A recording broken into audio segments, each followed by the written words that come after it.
Brightness whiteness ठीक है ना?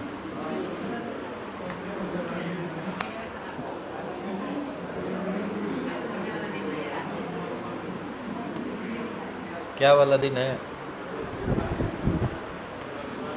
क्या पढ़ना है ये बताओ पहले। क्वेश्चन हुआ है, मतलब लास्ट टॉपिक क्या पढ़ा था हमने? उससे पहले एडी करंट से पहले भी कोई एक क्वेश्चन फॉर्मूला वाला पढ़ाया था, उस पे क्वेश्चन हुआ है? नहीं हुआ है? अरे हमने पढ़ा था ना, method of generating EMF by using orientation, change orientation वाला मेथड पढ़ा है ना? उस पे न्यूमेरिकल किए हो? नहीं, ठीक। चलो आओ लिखो क्वेश्चन, फटाक से लिखो, और 2-3 क्वेश्चन के बाद सिर्फ सीधे म्यूचुअल एंड वो दोनों पढ़ना है हमें। दोनों जब तक ख़त्म नहीं होगा क्लास नहीं ओवर होगा, बता रहे हैं। इसीलिए हिसाब से आप जल्दी जल्दी पढ़िए। क्वेश्चन नंबर फर्स्ट,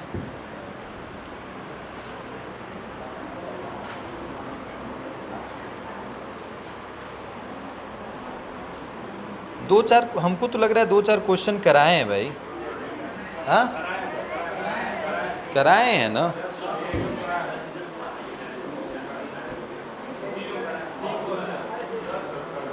करा तो दिए हैं इस पे क्वेश्चन, वो NBA ओमेगा ओमेगा वाला जो क्वेश्चन, तो तब क्या बता। चलो तब ठीक है, हेडिंग डालो सेल्फ इंडक्टेंस, इम्पोर्टेंट टॉपिक है इस चैप्टर का, बोर्ड के लिए ज़्यादा, और आगे इसका यूज भी है नेक्स्ट अल्टरनेटिंग करंट चैप्टर में, सेल्फ इंडक्टेंस। ठीक है, अच्छा एक चीज़ देखो, पहले सेल्फ इंडक्टेंस पढ़ने से पहले एक चीज़ जानो, हमारे पास एक रेजिस्टेंस होता है जिसको हम R से डिनोट करते हैं, और ये जो हमारा इंस्ट्रूमेंट या डिवाइस बोले हो, इसको नाम क्या दिया जाता है? रजिस्टर।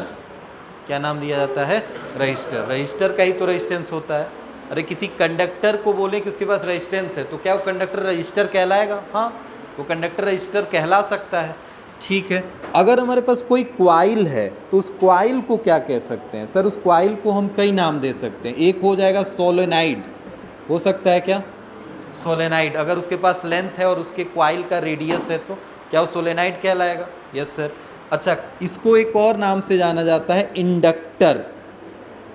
पता है क्या नाम है इसका? इंडक्टर। अगर कोई क्वाइल है तो क्वाइल को हम इंडक्टर भी कह सकते हैं। क्लियर है? मैं क्यों बता रहा हूँ, क्योंकि देखो यहाँ पे लिखा है क्या?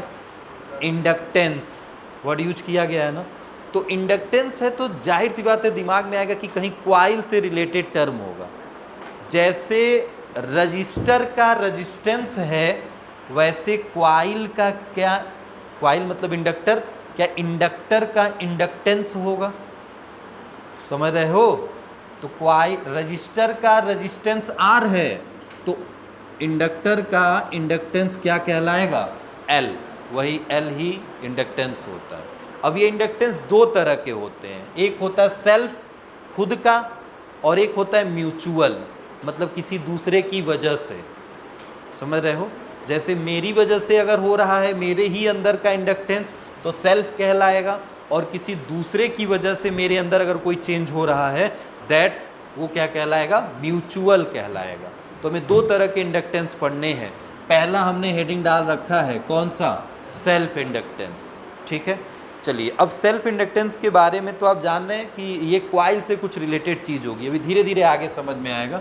समझिए, मान लीजिए हमने एक क्वाइल ले रखा है, ये क्वाइल है, और इस क्वाइल में मैंने एक करंट स्विच दे रखा है, और ये बैटरी लगा रखी है, ये स्विच है, यहाँ ऐसे इसको जोड़ दिए। ठीक है, तो करंट इसमें ऐसे सर फ्लो कर रहा है। चलिए एक फिगर और बना लेते हैं। एक फिगर, अगले फिगर में सर सेम यही कहानी है, यही वही है, ऐसा नहीं कि अलग है, यही है, मगर इसमें कहानी कुछ अंदर वाली अलग चलेगी। क्या सर? करंट अभी भी वही चल रहा है, सब चीज़ वही है, इसमें स्विच हम क्लोज कर रहे हैं और इसमें हम स्विच को ओपन कर रहे हैं। थोड़ा एक बात बताओ, स्विच क्लोज करते हो, क्लोज मतलब स्विच को ऑन करना, क्लोज मतलब यहाँ चिपकाना, तो यहाँ लिख दे रहा हूँ ऑन कर रहे हो, और यहाँ क्या कर रहे हो, ऑफ कर रहे हो, मतलब ओपन करने जा रहे हो, बंद करने जा रहे हो, ठीक है। तो अगर तुम स्विच को ऑन कर रहे हो या क्लोज कर रहे हो तो क्या होता है, तुम सोच के एक बार बताओ।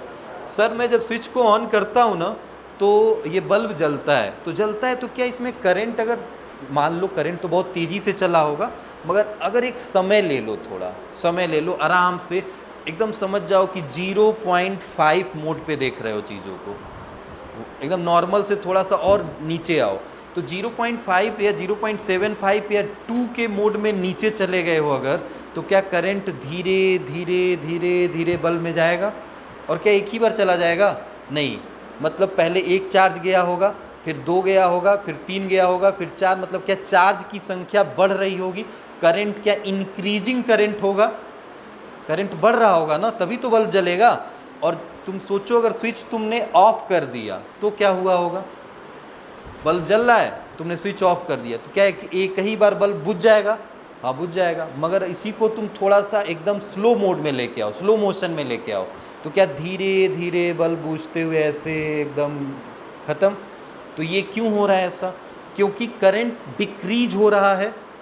पहले इसमें 1 एम्पियर का करंट था, तो एक एम्पियर से क्या 0.8 हुआ, 0.7 हुआ, 0.6 हुआ, 0.5, 0.4, 0.3, 0.2, 0.1, फिर क्या हो गया, 0, मतलब क्या करंट डिक्रीज हो रहा है धीरे धीरे। मतलब जब तुम स्विच ओपन करते हो तो करंट क्या होता है, डिक्रीजिंग, और ओपन मतलब ऑफ, और जब तुम स्विच ऑन करते हो, मिस क्लोज करते हो, तो करंट क्या होता है, इंक्रीज करता है, क्या होता है, इंक्रीज होता है। समझ गए इतनी बात। तो सर जब करंट इंक्रीज करेगा, तो मैंने अभी पढ़ा है कि करंट इंक्रीज करना in the sense current change होना, पहले करंट 1 एम्पियर था, अब 2 हुआ, फिर 3, तभी तो इंक्रीज हो रहा है। तो इंक्रीज होने का मतलब करंट चेंज हो रहा है, और किसी भी कॉइल के अंदर अगर करंट चेंज हो रहा है तो क्या उसके अंदर मैग्नेटिक फ्लक्स आ जाता है क्या। अरे भाई आपने पढ़ा है ये बात कि किसी भी कंडक्टर के पास अगर हम मैग्नेटिक फील्ड चेंज कर रहे हैं, चेंज देखो ध्यान से, करंट चेंज हो रहा है, चेंज करंट की वजह से इसमें क्या इंड्यूस हो जाएगा, ईएमएफ होगा ना। तो ईएमएफ कैसे इंड्यूस हुआ होगा, फैराडे के लॉ से। फैराडे ने क्या बोला कि चेंजिंग करंट से इसके अंदर एक मैग्नेटिक फ्लक्स का चेंज हुआ होगा, और अगर मैग्नेटिक फ्लक्स का चेंज हुआ होगा तो मैग्नेटिक फ्लक्स का चेंज जैसा हो रहा होगा उसी का अपोज करने के लिए एक करंट और आएगा, और वो करंट कौन सा करंट होगा, इंड्यूस करंट। तो देखो मैंने क्या बोला, ये करंट बढ़ता हुआ करंट है, ये कौन सा करंट है, इंक्रीजिंग करंट है। तो increasing current in the sense इस कॉइल में करंट बढ़ रहा है, तो बढ़ रहा है तो कैसे फ्लक्स चेंज हो रहा होगा। तो ध्यान से देखो, करंट ऐसे चल रहा है, बस ऐसे समझना, ये कॉइल ऐसे है, मतलब करंट ऊपर से कहाँ आ रही है, नीचे, ऐसे आ रही है। तो करंट ऊपर से नीचे आएगी तो ऐसे आएगी, तो क्या मैग्नेटिक फील्ड इधर चेंज हो रहा होगा। तो इसमें मैग्नेटिक फील्ड सर ये चेंज हो रहा है, ये मैग्नेटिक फील्ड का चेंज है। तो बताइए करंट किधर इंड्यूस होगा, क्या जस्ट उसके अपोजिट, क्योंकि ये कौन सा मैग्नेटिक फील्ड है, इंक्रीजिंग। तो इंड्यूस वाला तो चाहेगा ना कि उसका अपोज करना, तो उसको क्या कराएगा, डिक्रीज। तो डिक्रीज कराने के लिए क्या इधर मैग्नेटिक फ्लक्स लेके चलेगा, और इधर ले जाने का मतलब करंट क्या इधर ले जाएगा, मतलब ये कौन सा करंट हो जाएगा, इंड्यूस्ड करंट। समझ गए इतनी बात, समझे हो। देखो अब देखो कुछ हुआ नहीं, ये चीज़ तुम्हें नहीं दिखाई दी, ये चीज़ एक्चुअल में तुम्हें नहीं दिखाई दी, ये बस मैंने बना दिया है यहाँ पे, मगर तुम्हें समझ जाना चाहिए था कि अंदर ये हुआ क्या है।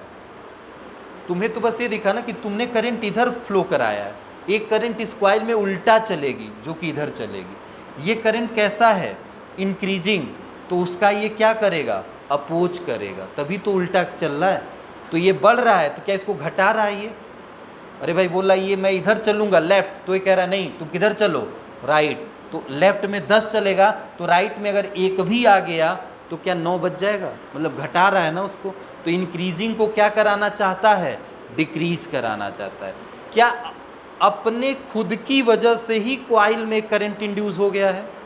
हाँ, क्या तुमने कुछ अलग से कुछ एक्स्ट्रा सेटअप रखा है? नहीं, तुमने तो बैटरी से करंट निकाला, करंट से ही एक और करंट चलने लगा, तुम्हारा करंट इधर और ये करंट इधर। इसका मतलब इस केस में जो इंडक्टेंस आएगा वो कैसा होगा, सेल्फ, मतलब खुद से खुद के अंदर है। समझ रहे हो? अब जस्ट इसमें आओ, क्या हुआ जब करंट डिक्रीज होगा तो करंट का डायरेक्शन तो अभी भी यही है, मगर क्या करंट अब धीरे धीरे कम हो रहा है ना, मतलब करंट मर रहा है।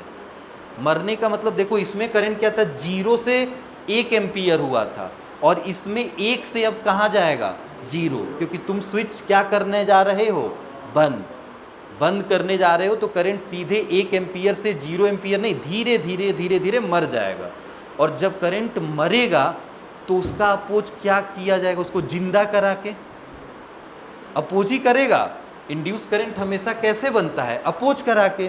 तो यहाँ करंट इंक्रीज कर रहा था, बढ़ रहा था, तो उसका अपोज घटा के किए हैं। समझ रहे हो?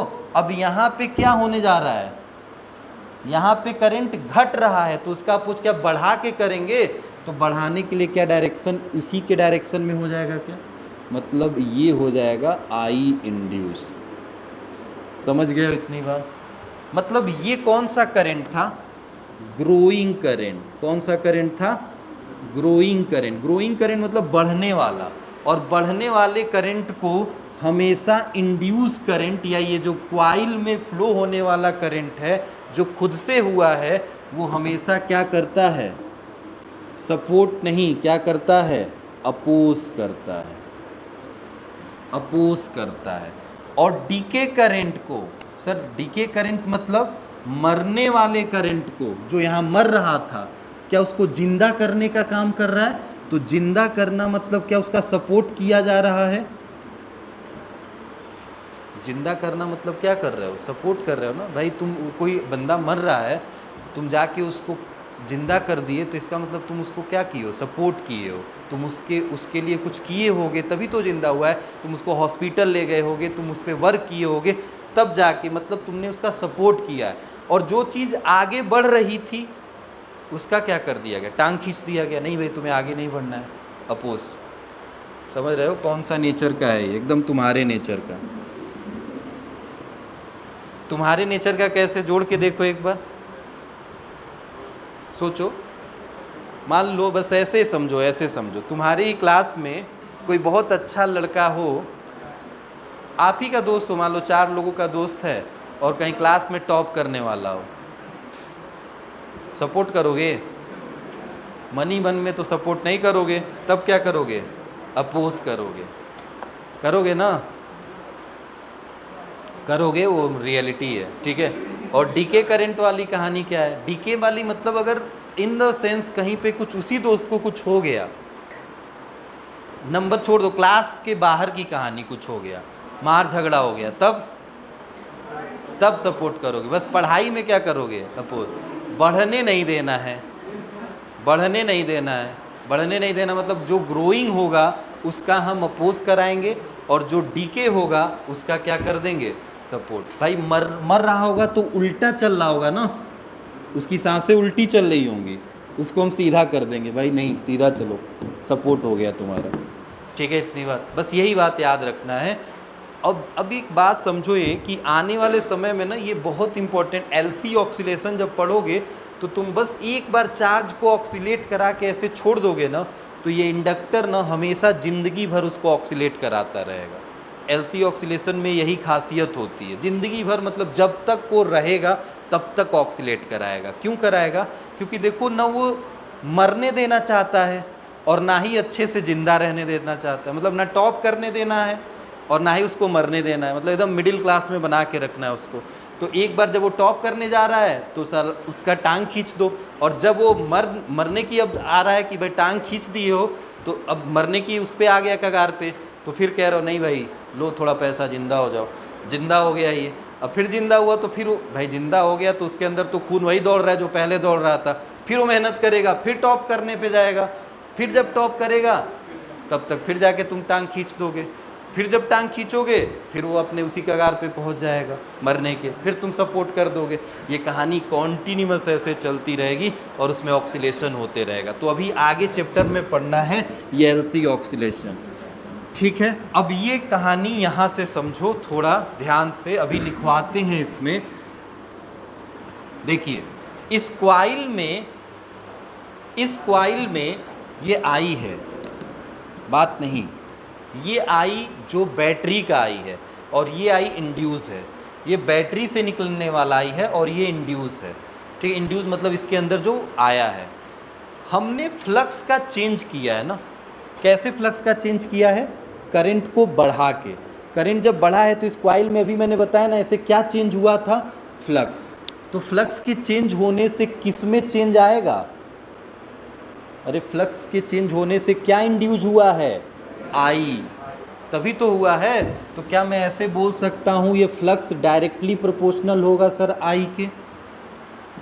हाँ सर, जितना फ्लक्स का चेंज करेंगे क्या उतना ही करंट इंड्यूस होगा। हाँ, और फ्लक्स का एक बात बताओ, फ्लक्स का चेंज सर कैसे ज़्यादा बढ़ेगा? करंट को जल्दी से इंक्रीज कराओ। जितना करंट जल्दी जल्दी इंक्रीज करेगा, चेंज होगा, क्या उतना ही फ्लक्स जल्दी जल्दी इसमें चेंज होगा? जितना फ्लक्स जल्दी जल्दी चेंज होगा, करंट उतना ही जल्दी जल्दी इंड्यूस होगा। मतलब फ्लक्स के चेंज करने पे क्या आई इंड्यूस वाला जो आई है क्या वो ज़्यादा होता जाएगा? ये आई कौन सा है? इंड्यूस वाला। समझ रहे हो? ये मत आई समझना, ये आई तो बस मैंने लिया है और ये आई बस बैटरी से निकलने वाला है, करंट है जब मैंने स्विच ऑन किया है, ठीक है। तो इस करंट से जो आई निकला है इंड्यूस, ये इसकी बात की जाएगी।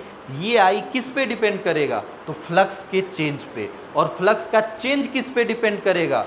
इस करंट के चेंज पे। समझ रहे हो इतनी बात? तो इस करंट का चेंज किया, फ्लक्स चेंज हुआ, फ्लक्स चेंज हुआ तो आई इंड्यूस आया। तो इसका मतलब फ्लक्स चेंज किया तो आई इंड्यूस आया। फ्लक्स ज़्यादा चेंज करोगे आई इंड्यूस ज़्यादा मिलेगा, और ज़्यादा करोगे और ज़्यादा मिलेगा। क्लियर है इतनी बात? ठीक है। अब बताइए, थोड़ा यहाँ ध्यान से सुनिए। प्रोपोर्शनैलिटी साइन हटा दें अगर तो क्या आएगा? एक कांस्टेंट आएगा। इसी कांस्टेंट को किससे डिनोट किया जाएगा? एल से, जहाँ पे एल क्या होता है? Coefficient of self inductance. समझ रहे हो इसकी बात? इसी को कहा जाता है coefficient of self inductance. L की वैल्यू कितनी होगी? Phi upon I. एल की वैल्यू कितनी होगी? Phi upon I. ध्यान से देखो, एल किस पे डिपेंड नहीं करेगा? Does not depend on I. भाई करंट टोरेंट पे और इससे कोई लेना देना नहीं है इसको, ये कोफिशिएंट है। जैसे याद होगा ना, आपने पढ़ा है रेजिस्टेंस क्या भी और आई पे डिपेंड करता है? नहीं, वो डिपेंड करता है लेंथ ऑफ कंडक्टर, टेम्परेचर पे, वो एरिया, क्रॉस सेक्शनल एरिया पे। वैसे ही ये सेल्फ इंडक्टेंस किस पे डिपेंड करेगा? ये भी क्वाइल के लेंथ पे करेगा, नंबर ऑफ टर्न पे करेगा। समझ रहे हो इतनी बात? तो अभी आगे बात करेंगे, क्योंकि ये एल किसका निकल के आया है? इस क्वाइल का आया है ना। मान लो एक क्वाइल कॉपर की है तो क्या उस कॉपर की क्वाइल का एल अलग होगा? अगर एक क्वाइल एल्युमिनियम की है तो क्या उसका एल अलग होगा? हाँ सर। अच्छा, कॉपर एल्युमिनियम छोड़ दो, कॉपर की है मगर उसमें 5 टर्न है केवल, तो क्या उसका एल अलग है? अगर कोई कॉपर की क्वाइल जिसमें 10 टर्न है तो क्या उसका एल अलग होगा? हाँ सर। मतलब नंबर ऑफ टर्न पे करेगा। नंबर ऑफ टर्न बढ़ाने से क्या लेंथ बढ़ सकता है? हाँ सर। तो लेंथ पे करेगा। मतलब तुम बोल सकते हो एल किस पे डिपेंड करेगा। तो ये आगे बात अभी कर रहे हैं कि एल किस पे डिपेंड करेगा। अभी फ़िलहाल ये मिल गया। अब एक बात बताओ, ये एल की वैल्यू है, एल की यूनिट अभी निकाल लेंगे। चलो यहीं से यूनिट भी बता देते हैं आपको। यूनिट क्या होगा? अरे इसका क्या होता है भाई? वेबर। और इसका क्या होता है? एम्पियर। वेबर पर एम्पियर को क्या बोला जाता है? हेनरी, जिसको किससे डिनोट किया जाएगा? एच से। मतलब सेल्फ इंडक्टेंस की यूनिट होती है हेनरी, और जिसको किससे डिनोट किया जाता है? एच से। ठीक है। अच्छा, डायमेंशन फार्मूला निकाल सकते हो? हाँ सर, डायमेंशन फार्मूला निकाल सकते हो। बहुत लोग सोचेंगे सर कैसे निकाल सकते हैं, बताया नहीं है। निकाल सकते हैं। फाई होता है बी ए अपॉन में आई, लिख देंगे इसे। अरे एल की जगह फाई अपॉन आई, तो फाई की जगह पे क्या बी ए अपॉन आई लिख सकते हैं। सर बी क्या होता है? तो सर यहाँ लिखिए F is equal to B A, F is equal to Q V B sine theta. पढ़ा है क्या? अरे तो पढ़ा है, मूविंग चार्ज में F is equal to Q B. क्या यहाँ से B की वैल्यू निकाल सकते हैं? कितना होगा? F upon Q V B sine theta. Sine theta हटा दो, उसका तो कोई डायमेंशन होगा नहीं, तो क्या मैं B इज इक्वल टू कितना लिख दूंगा? F अपॉन क्यू भी। तो क्या B की जगह पे कितना लिखूंगा? F अपॉन क्यू भी। और ऊपर क्या चल रहा है? A, और नीचे क्या चल रहा है? I। अब बताओ F का कितना होगा? MLT minus 2। A का कितना होगा? L2 अपॉन Q का कितना होगा? AT minus 1। अरे चार्ज का AT माइनस 1 पहले चैप्टर में पढ़े हो। V क्या है? वेलोसिटी। LT माइनस 1 और I का कितना होगा? A। क्या रख के सॉल्व कर लिया जाएगा अब इसको? समझ रहे इतनी बार? क्या डायमेंशन फार्मूला मिल जाएगा यहाँ से? ठीक है सर, डायमेंशन फार्मूला मिल गया। और बताइए क्या इसमें, और इसके अलावा बताइए कुछ भी बोलिए। यूनिट हो गया, डायमेंशन फार्मूला हो गया। अब बात करेंगे कि सर इंड्यूस करंट, जो हमने यहाँ पे करंट इंड्यूस किया है I, ये तो ठीक है, EMF कितना इस कॉइल में? क्योंकि करंट इधर चल रहा है तो जाहिर सी बात है इधर प्लस रहा होगा, इधर क्या रहा होगा? माइनस। तो क्या EMF होगा तभी तो करंट चल रहा है, तो इंड्यूस EMF कितना होगा? तो सर इंड्यूस EMF यहाँ बता देते हैं आपको। इंड्यूस EMF होता है लेंज लॉ और फैराडे लॉ से D phi by D T, यही होता है ना। अरे induce EMF is equal to minus D phi by D T. Phi की वैल्यू क्या है भाई मेरे? L I. क्या रख दिया जाएगा यहाँ पे? Then E is equal to कितना हो जाएगा? Minus D L I by D T. Phi की जगह पे रख दिया। क्या L कांस्टेंट है ना, तो बाहर आ जाएगा। Then E is equal to minus L D I by D T. अब थोड़ा ध्यान से देखो, जितना करंट का चेंज होगा, जितना करंट का चेंज मतलब D I by D T मतलब क्या है? रेट ऑफ करंट चेंज ना, समय के साथ करंट का चेंज, और इनटू में उस कॉइल का इंडक्टेंस मल्टीप्लाई कर दें तो क्या EMF पता चल जाएगा हमें। समझ रहे हो? करंट एक समय में कितना चेंज हो रहा है, D I by D T अगर आपने निकाल लिया और उस कॉइल का इंडक्टेंस आपको पता है, मल्टीप्लाई कर दो तो क्या EMF पता चल जाएगा। ठीक है, यहाँ से एक बात बताओ, मैं अगर बोलूँ कि इस वाले फॉर्मूले में, अगर इस वाले फॉर्मूले में बोलूँ कि उस कॉइल में फ्लो होने वाला इंड्यूस करंट 1 एम्पियर हो, कितना हो? 1 एम्पियर हो, तो क्या उस कॉइल का self inductance, coefficient of self inductance किसके इक्वल हो जाएगा? फाई के इक्वल हो जाएगा। समझ रहे हो? क्योंकि आई की वैल्यू क्या हो गई है? 1। तो सेल्फ इंडक्टेंस का क्या एक डिफिनीशन हो सकता है? क्या हो सकता है कि सर अगर किसी कॉइल के अंदर इंड्यूस होने वाले करंट की वैल्यू 1 यूनिट हो, तो उस कॉइल के अंदर चेंज होने वाला फ्लक्स ही उसका क्या कहलाता है? Self inductance. क्योंकि ये तो 1 हो गया, तो उस कॉइल के अंदर चेंज होने वाला फ्लक्स ही क्या कहलाने लगेगा?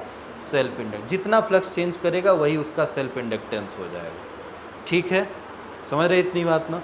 तो ये हमने यहाँ पे फॉर्मूला बना लिया है, याद रखिएगा। ये EMF हो गया, यहाँ से L हो गया। अब हमें यहाँ पे क्या पढ़ना होगा? सोलेनाइड के अंदर, सोलेनाइड हमने पढ़ा है ना, सोलेनाइड के अंदर कितना ये L जो होता है सोलेनाइड का कितना होता है, मतलब कोफिशिएंट ऑफ सेल्फ इंडक्टेंस जो होता है वो सोलेनाइड का कितना होता है, हमें यही निकालना है। अच्छा, यहाँ पे L does not depend on I लिखे हैं, तो ये बात लिख लेना, L किस पे डिपेंड करेगा? तो L डिपेंड ऑन, मैंने बोला किस पे? Number of turn, length, area of coil. Area of coil मतलब उसका रेडियस ओडियस आ सकता है। ठीक है, यही सारी चीज़ें इन्हीं पे डिपेंड करेगा। Number of turn, length, area of the coil, पूरा उठा के छाप लो। पहले हेडिंग डालो सेल्फ इंडक्टेंस, एक लाइन बस बोलेंगे लिखने के बाद से, पूरा उठा के जैसे लिखा है वैसे लिख लीजिए। देखो, self inductance is the phenomena self inductance is the phenomena of production of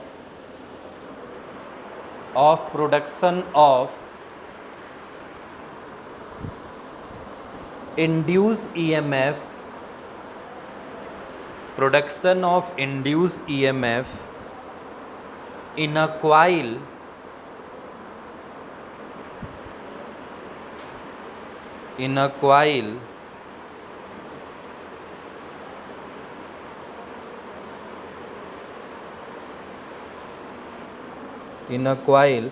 when changing a current passes through it. ठीक है, when changing a current passes through it. लिख लीजिए।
हो गया।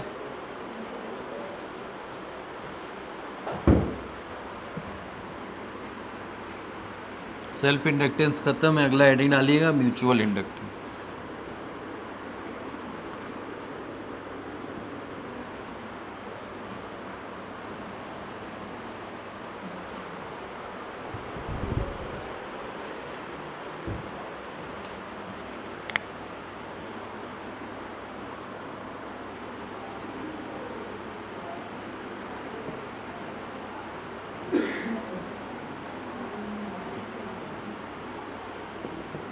ठीक है, म्यूचुअल इंडक्टेंस ख़त्म हो गया है चैप्टर। बस 10 से 15 मिनट दे दो हमें टाइम। ये एक बार रिकॉल कर रहा हूँ, थोड़ा ध्यान से सुनिएगा। हमें निकालना क्या था, coefficient of self inductance of the long solenoid. Long solenoid in the sense हमने लिया है आइडियल। आइडियल मतलब उसका लेंथ बहुत बड़ा होगा, रेडियस बहुत छोटा होगा। और अगर ऐसा कोई सोलेनाइड होता है तो सोलेनाइड के अंदर मैग्नेटिक फील्ड अंदर चलती है, inside the solenoid. Inside the solenoid magnetic field always uniform, और उस मैग्नेटिक फील्ड की जो वैल्यू होती है वो होती है mu nought N into I, where N क्या है, तो सर एन है नंबर ऑफ टर्न पर unit length, N is the total number of turn और L is the length of the solenoid. ठीक है, अब हमसे बात कर रहा है कि भाई इसके अंदर अगर मैग्नेटिक फील्ड चल रहा है तो मैग्नेटिक फील्ड चलने का मतलब फ्लक्स भी होगा, तो फ्लक्स कितना इस सोलेनाइड के अंदर से लिंक करेगा। तो अगर एक टर्न के अंदर की बात करें तो सर एक टर्न के अंदर बी डॉट ए सोलेनाइड का मैग्नेटिक फ्लक्स होगा, केवल एक टर्न के अंदर। उसकी वैल्यू बी ए कॉस थीटा होगी। थीटा क्या होगा, 0, क्योंकि मैग्नेटिक फील्ड भी इधर चल रहा है। क्योंकि ध्यान से देखो सर, मैग्नेटिक फील्ड आप कैसे बोल रहे हैं ऐसे चल रहा है, तो हम हमेशा करंट को क्या ऊपर से नीचे की तरफ ही मान के रहे हैं क्या, ऐसे करंट ऐसे ही तो चल रहा है। तो सर करंट ऐसे चल रहा है ऊपर से नीचे, तो क्या मैग्नेटिक फील्ड इधर चल रहा होगा। तो मैग्नेटिक फील्ड अगर इधर चल रहा है तो थीटा और एरिया भी उधर है, तो 0 हो गया। यहाँ cos 0 1 हो गया, मैग्नेटिक फील्ड बी ए, मैग्नेटिक फ्लक्स बी ए मिला। अब एक टर्न का था, ऐसे इसमें कितने टर्न है, n है, तो क्या n से मल्टीप्लाई कर देंगे, this is the total flux. ये फ्लक्स टोटल फ्लक्स है, और यहाँ पे इसकी b की वैल्यू हमें पता है, उठा के इसमें रख देंगे। तो फ्रॉम 1 and 2, ये 1 and ये 2, इससे क्या हम n को ऐसे छोड़ दिए हैं, b की जगह पे mu nought N I into A रख दिए हैं, क्योंकि a यहाँ पे था। ठीक है, अब बताओ n क्या है, n और स्मॉल n दो चीज़ें एक ही इक्वेशन से आई हैं, तो या तो हम ये कैपिटल N लिखें या तो स्मॉल n लिखें। तो मैंने क्या किया, कैपिटल N को रिप्लेस कर दिया, यहाँ से कैपिटल N की value small n into L I रख दिया यहाँ पे उठा के। ये n और ये n मिलके n स्क्वायर हो गया, l जैसे था म्यू नॉट और i इंटू में a की जगह पे इसका रेडियस r लिया गया होगा, तो पाई r square is the area हो गया। ठीक है, अब fight is the total flux. Total flux कितना होता है, तो तुमने पढ़ा कि खुद के अंदर से क्वाइल के अंदर इंड्यूस होने वाला फ्लक्स की वैल्यू L इंटू आई होती है। तो क्या L इंटू आई रख देंगे यहाँ पे, और L इंटू आई रखने के बाद से ये वैल्यू इसके इक्वल हो जाएगी, I से I कट जाएगा, L की वैल्यू ये मिलेगी। यहाँ से साफ पता चल रहा है कि self inductance of the coil, चाहे वो सोलेनाइड हो चाहे कोई क्वाइल हो, उसका self inductance number of turn पे, लेंथ पे, मीडियम पे और एरिया पे डिपेंड करता है, ना कि उसमें फ्लो होने वाले करंट पे डिपेंड करता है। क्लियर है इतनी बात। इसी तरह हमारे पास अगला टॉपिक है म्यूचुअल इंडक्टेंस का, और ये क्या है थोड़ा ध्यान से समझिए। नाम से ही पता चल रहा है म्यूचुअल मतलब एक क्वाइल से दूसरे क्वाइल में कहीं ना कहीं कुछ ऐसी चेंजेस हो रहे होंगे। तो सपोज दैट हम बहुत तरीका ले सकते हैं। मैंने एक क्वाइल ऐसे लिया, बस ऐसे समझो, अभी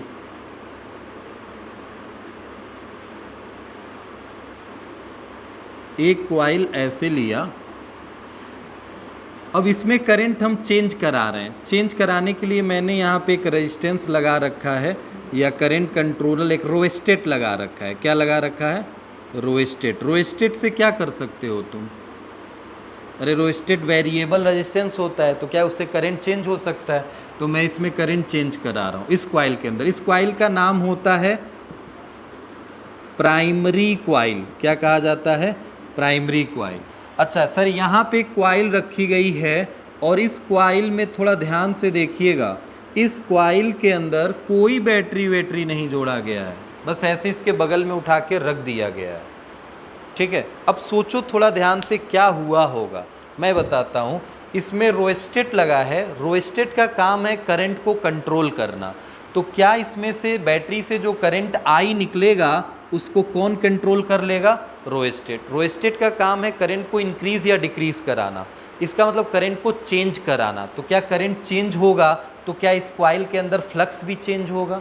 हाँ सर, क्योंकि करंट के अभी देखा था करंट बढ़ रहा होता है तो फ्लक्स भी बढ़ रहा होता है, करंट घट रहा होता है तो फ्लक्स भी घट रहा होता है। मतलब इसमें अगर करंट इंक्रीज कराएंगे तो फ्लक्स भी इंक्रीज करेगा।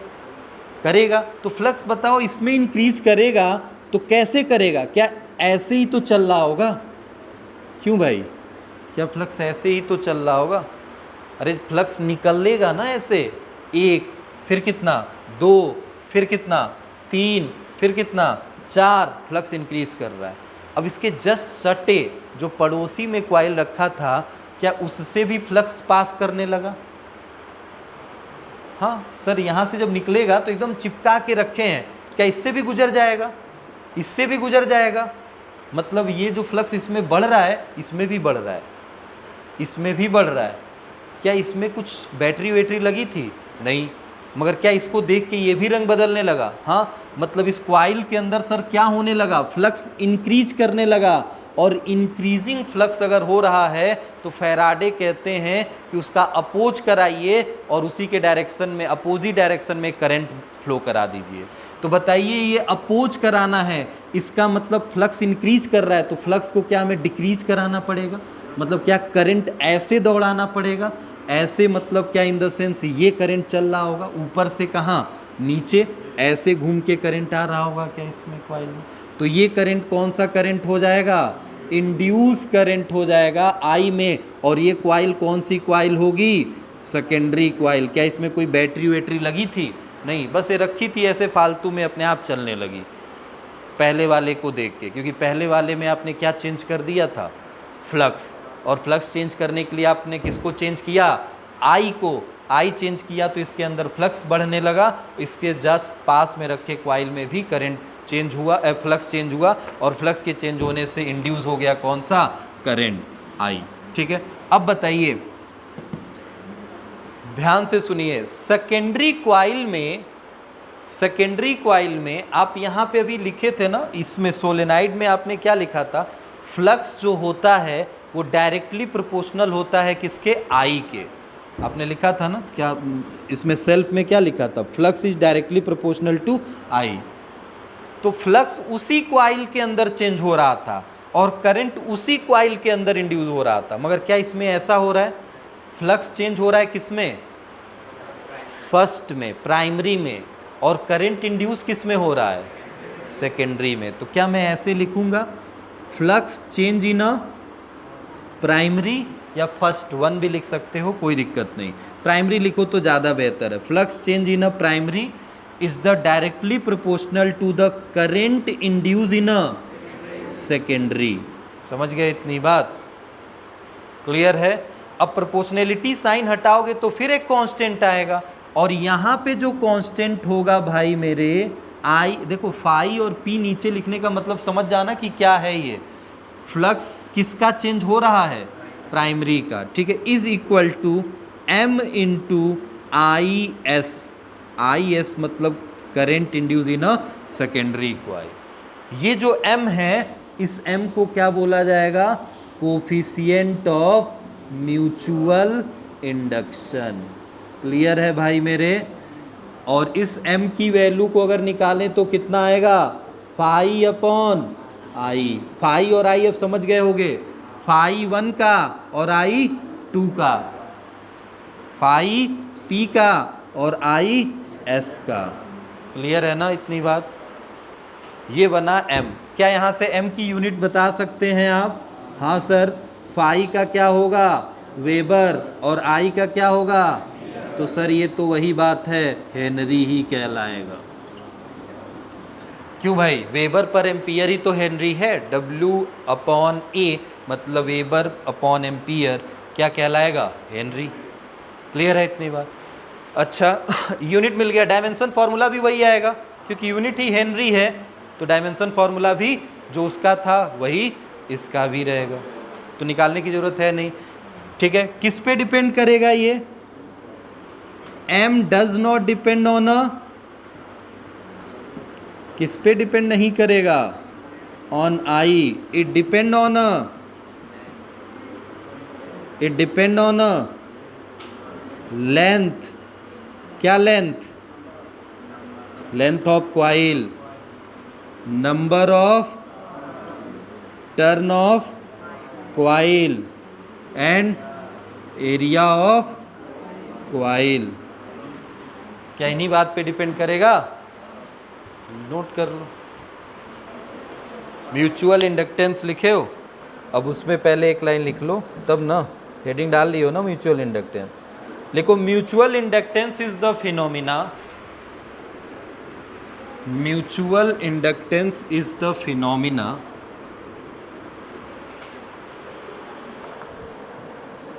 of production of induced EMF,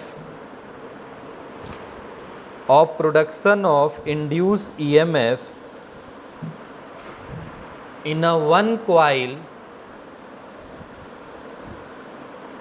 in a one coil due to change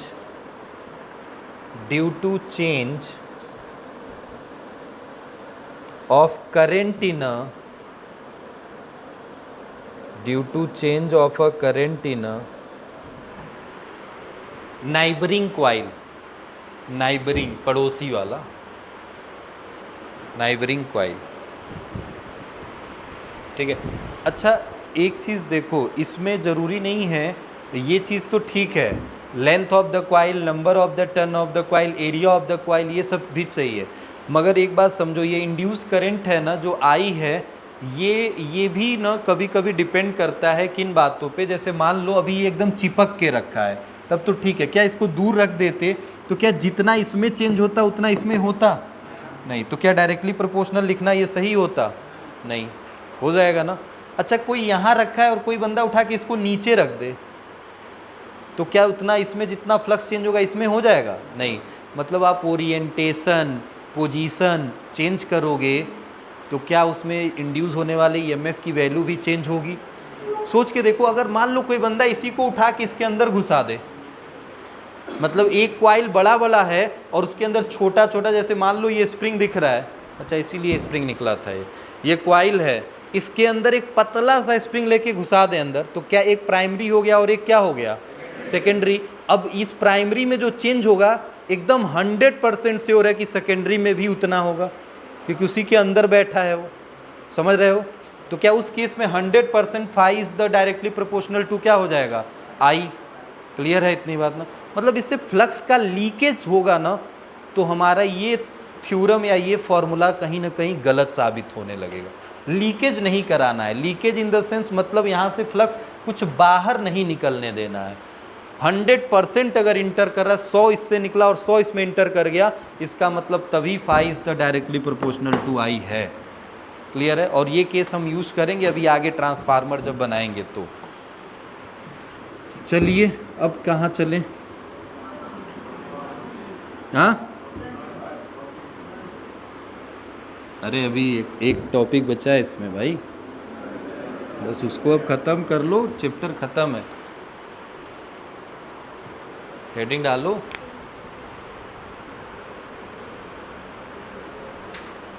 क्या हेडिंग डलवाएं?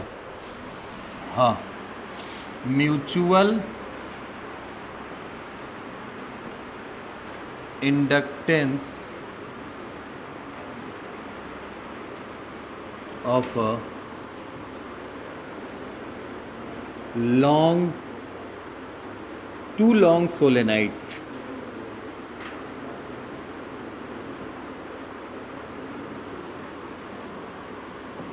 दो लंबे सोलेनाइड का म्यूचुअल इंडक्टेंस कितना होगा? ठीक है, जैसे अभी आपने सेल्फ इंडक्टेंस देखा था ना, सेल्फ इंडक्टेंस तो एक ही क्वाइल का हो गया था, बस यहाँ पे वर्ड एक जुड़ गया, टू लॉन्ग सोलेनाइड।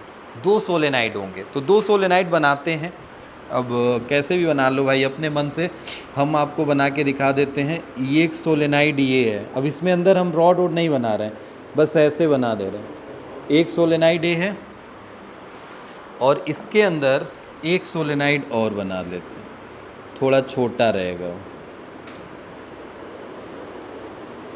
ठीक है।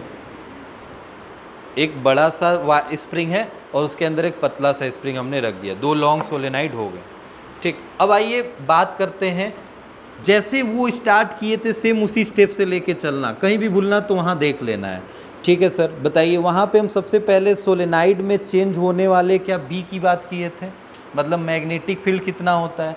तो इसमें करंट सर किस में फ्लो करा रहे हैं, तो बस देखिए करंट तो एक ही कॉइल में फ्लो करा रहे हैं भाई मेरे, किस में, किस कॉइल में, बड़े वाले में, मतलब प्राइमरी में। तो हमने पहले सबसे कौन बनाया था, ब्लैक वाला, मतलब प्राइमरी। तो ये कौन सा कॉइल है, प्राइमरी, और ये कौन सा कॉइल है, अब समझ जाओगे ना। तो हम लिखेंगे ऐसे, current I flow in primary, और आई न लिख के मैं लिख दे रहा हूँ I1, तो ज़्यादा अच्छा है क्योंकि एक करंट और इंड्यूस होगा ना इस सेकेंडरी में, वो कौन सा होगा, आई इंड्यूस। तो इतना बड़ा लिखने से अच्छा क्या I2 लिख दूंगा उसको, समझ रहे हो ना इतनी बात, ठीक है। अब बताओ एक बात बताओ, ठीक है, अभी I1 से इससे डरने की बात नहीं है, बस I अभी तुम चलो I तुम समझ लो कि इसमें I करंट फ्लो करा दिया, बाद में उसको चेंज करेंगे। तो मैग्नेटिक फील्ड कितना हुआ किस कॉइल के अंदर सर, आप पूछ रहे हैं। अरे भाई प्राइमरी में करंट फ्लो हो रहा है तो प्राइमरी का ही मैग्नेटिक फील्ड पूछेंगे। तो सर मैग्नेटिक फील्ड होता है म्यू नॉट N इंटू आई, होता है ना। तो मैग्नेटिक फील्ड किसका है ये सर, 1 का ना, मैग्नेटिक फील्ड किसका है, 1 का। तो सर 1 में जितना मैग्नेटिक फील्ड होगा क्या वही सेकंड में भी तो मैग्नेटिक फ्लक्स की तरह जाके पास हो रहा है। तो पहले 1 का मैग्नेटिक फील्ड मिल गया तो 1 का फ्लक्स निकाल लें, 1 का फ्लक्स निकाल लें। तो सर फ्लक्स कितना होगा, तो फ्लक्स होता है सर B डॉट A होता है। फ्लक्स किसका निकालने जा रहे हो, 1 का। तो मैग्नेटिक फील्ड भी किसका रखोगे, 1 का। तो एरिया भी किसका रखोगे, 1 का। समझ गए ना, दोनों का एरिया अलग अलग है भाई मेरे, इसीलिए मैं बोल रहा हूँ 1 का 1 का 1 का, क्लियर। अच्छा बस एक चीज़ ध्यान देना, B तो ठीक है लिख दिया यहाँ से उठा के सर, 5 डॉट हटा के cos 0, अभी समझ गए हो cos 0 क्यों लिख रहा हूँ, क्योंकि देखो एक टर्न है तो इस टर्न का मैग्नेटिक फील्ड भी इधर चल रहा है और एरिया भी इधर चल रहा है, तो cos 0 हो गया, तो ओनली B1 A1 हो गया, ठीक है सर। φ1 कितना हो गया, तो B की वैल्यू कितनी है, म्यू नॉट N इंटू आई हो गई, और इंटू में कितना है A1। क्या ये φ1 हो गया, बात समझना मेरे, क्या ये φ1 हो गया, हो गया। अब एक बात बताओ, φ1A है, किस में चेंज हो रहा है फ्लक्स, प्राइमरी के अंदर। क्या यही फ्लक्स उठ के सेकेंड में भी चेंज होगा, हाँ फ्लक्स यही उठ के किस में चेंज होगा, सेकेंड में। बट एक बात बताओ, सेकेंड में चेंज होगा तो उसका नाम φ1 ना होके क्या हो जाएगा, तो मैग्नेटिक फील्ड तो उसके अंदर भी उतना ही रहेगा, बस चेंज क्या होगा, एरिया। और इसके एक का टर्न है, तो क्या अगर सारे टर्न होते तो क्या N1 होता और उसका टर्न N2 होता, तो क्या उसके φ2 की वैल्यू को अगर मैं लिखना चाहूँ तो φ2 की वैल्यू को क्या लिखूंगा, N2 म्यू नॉट N। अच्छा ये N कौन सा है, यही बात है, क्या ये N1 का था, ध्यान से देखो ये N1 का था ना, तो इसमें भी सर 1 का ही आएगा, हाँ क्योंकि मैग्नेटिक फील्ड तो वही रहेगा, मैंने बोला ना मैग्नेटिक फील्ड जो 1 से पास होगा वही सेकेंड से पास होगा, फ्लक्स चेंज हो जाएगा क्योंकि फ्लक्स में एरिया आता है और दूसरे का एरिया है छोटा, तो मैग्नेटिक फील्ड तो वही जाएगा। Magnetic field is the intensity, उसकी वैल्यू तो 5 टेस्ला है तो 5 ही जाएगी, मगर एरिया जब छोटा हो गया तो क्या फ्लक्स बदल जाएगा ना, पहले में फ्लक्स 5 टेस्ला से ज़्यादा था, जैसे ऐसे समझो ये इतना बड़ा एरिया है और ये इतना छोटा एरिया है, मैग्नेटिक फील्ड दोनों से 5 टेस्ला पास करा रहा हूँ मैं, तो बताओ क्या इससे कितना फ्लक्स पास कर रहा है, सर 1 2 3 4, और इससे कितना बस पास कर रहा है, 2, अरे कहाँ 3, इससे कितना पास कर रहा है बस 2, तो सर इससे चारों पास कर रहे हैं और इससे केवल 2, तो इसका फ्लक्स हो गया 4 और इसका कितना हो गया 2, मगर दोनों के लिए क्या मैग्नेटिक फील्ड सेम है ना, समझ रहे हो इतनी बात, मैग्नेटिक फील्ड तो दोनों के लिए 5 टेस्ला है, क्लियर। तो वही बात है कि मैं इसकी वैल्यू तो यहाँ पे म्यू नॉट N1 I लिखा हूँ, तो यहाँ पे भी म्यू नॉट N1 क्या लिखूँगा I, चेंज नहीं करूँगा, मगर क्या एरिया A1 की जगह से क्या हो जाएगा A2 हो जाएगा ना, क्लियर है इतनी बात। अब बात सुनना, थोड़ा ध्यान से सुनना। सर ये N2 और N1 क्या अच्छा लग रहा है, नहीं, मतलब N2 को स्मॉल में चेंज कर लें, क्योंकि लेंथ दोनों का क्या है सर सेम है, बस रेडियस बदला है, तो लेंथ तो दोनों का सेम है। तो N2 निकालेंगे सर, तो N2 अपॉन L, क्या N2 स्मॉल N2 की वैल्यू मिलेगी, तो क्या यहाँ से कैपिटल N2 की जगह पे क्या मैं रख सकता हूँ N2L mu not N1 I A2 मिल गया। क्या यही φ2 टोटल फ्लक्स कहलाएगा, मिल गया। अब बताना यहाँ टोटल फ्लक्स आया कितना है, कितना आया है M into I S, secondary का आया है ना, देन M I S। अब ये बात सुनो, यहाँ पे अभी समझाते हैं, N2L mu not N1 I A2, A2 को क्या पाई आर स्क्वायर रख सकते हैं, पाई आर, आर कौन सा R2 वाला, I से I क्या हो जाएगा, then M is equal to कितना हो जाएगा N2L mu not N pi R2 square, क्या मिल गया। ये N1 यहाँ भूल गया लिखना, देखो N1 तो इसको लिखने के लिए थोड़ा अपने लैंग्वेज में लिखोगे तो म्यू नॉट, पहले कौन लिखोगे म्यू नॉट, फिर क्या N1 N2 फिर L पाई आर स्क्वायर लिखा जा सकता है, वैसे याद रहेगा। मतलब मैं बोलूँगा कि M की वैल्यू क्या है, तो तुम बोलोगे क्या mu naught N1 N2 L, अब बस क्या बचा pi R square, pi R square को क्या A लिख सकते हो, मगर ये R किसका है सेकेंडरी कॉइल का, तो क्या R2 होगा, और अगर एरिया लिखोगे तो A2 होगा, ठीक है। तो क्या यहाँ पे लिखा जाएगा पाई R2 स्क्वायर, क्लियर है भाई मेरे इतनी बात, छाप लो बस खत्म। चलो आगे कल बात किया जाएगा, मतलब जब भी बात किया जाएगा।